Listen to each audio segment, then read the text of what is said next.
someone made a graphic and they had to show it in the game in the first half, but I just laughed out loud when they just had a little plane emoji go back and forth between Buffalo and Detroit 3 times and just say what day of the week it happened. It's like, yeah, we get it. Buffalo played in Detroit last week, but you didn't have to make this whole graphic of a plane just bouncing back and forth.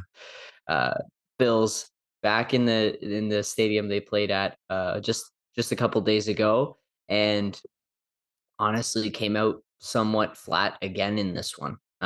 Jamal Williams is a monster so far this season. I think he leads the league in touchdowns. He had his 13th, and then DeAndre Swift with some powerful runs as well. The Bills, though, able to hang in there. That's the one thing about this team is, they have the offensive firepower to compete with anyone. So it's just, are they able to manage to turn it on in time? And they stay and they keep pace with the Detroit team who's hot, 4 wins in a row. They're playing really, really well. And then we get late into the game here in the second half, and we get a Josh Allen special late that is able to keep the Bills in the winning column. And another tough second year in a row. Feels like every year the Detroit Lions lose on Thanksgiving, but 2 years in a row on a last second field goal. Pretty crushing stuff. And if you're a Detroit fan, like, if it's kind of like being a Leafs fan, where you could take pride that you maybe made a step forward, but in the end, you're still losing. So tough to handle that one. It's easy, like hindsight's 2020, but I do feel like they kind of brought this one on themselves. Like that opportunity when it's 3rd and 1, I didn't hate that they went for it on the like long pass. I think they'd like had a 4th and inches sneak earlier, conventional wisdom run, not a bad time to shake it up. If you get the touchdown, like you're in great position, and if you're 4th and 1, you've still got the opportunity. I think, knowing, like, hindsight 2020, knowing this team's cursed on the field goal returns, knowing a field goal is just going to tie it, knowing Josh Allen just had a fantastic drive and that he's going to have time to work if you put the field goal in and tie it, I think they should have gone for it on the 4th and 1, or had 2 running plays, 3rd and 1, 4th and 1, to get it over and run more of the clock.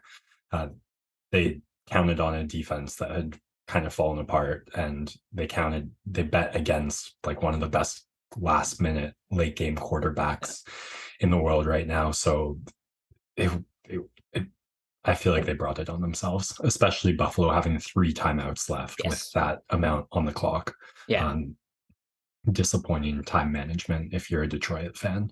And weirdly enough, you almost go back and there was a play where they didn't call a timeout for 5 or 6 seconds there, Yeah. that they actually ended up getting the time back because of the review that had them short and claim they called the timeout earlier. You kind of wish now that time had actually run off the clock.